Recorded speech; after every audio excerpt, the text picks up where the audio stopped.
In 2008 alone, over 20 million people globally were displaced by climate-related disasters. In 2004 in Grenada, many migrated to other countries following Hurricane Ivan. But almost 50 years earlier, the island was deeply impacted by another storm, Hurricane Janet, and some communities, like this one to the extreme north of the island, began to experience slow but certain rigor mortis as the population diminished. It was 80 houses in Ireland, and now it's about how much? 17? We had Hurricane Janet, which affected the island a lot, and then the older heads started dying out, and the younger folks refused to go up there. Isle de Rhonde is a classic at-home example of the reality of climate change and how people are affected by it. Now, just over a dozen inhabitants, mostly men, live on the island. But efforts are being made to change that. There is about 12 households there. So you can say the guys permanently live on the island, and they would have to go to Sutter's because that's where the supermarket is, that's where their families are, you know, but they live on the island for most of the year. And they do a lot of fishing and a lot of farming. Well, I guess eventually you might see a little town, you know. And that is the intention, because before it used to be a striving little economy in itself, you know. Okay. They had a school there once. Families on the island of Isle de Rhonde are being made more climate resilient through the provision of water, solar power, pit toilets and better housing.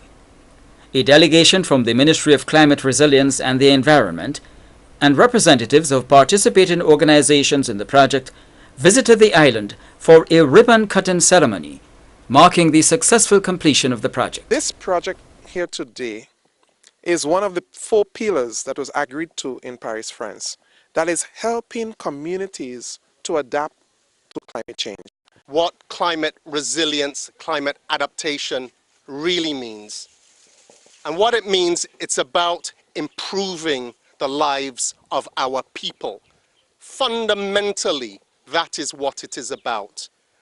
And this project, this ICAS project, again, is a perfect example of how building climate resilience within an environment, within a community, has such a positive impact on the livelihoods of our people. This is a vulnerable community. Without a proper roof, without water, none of us can really focus on life. And for them, this is a necessity, and I'm happy that we could respond and address that matter.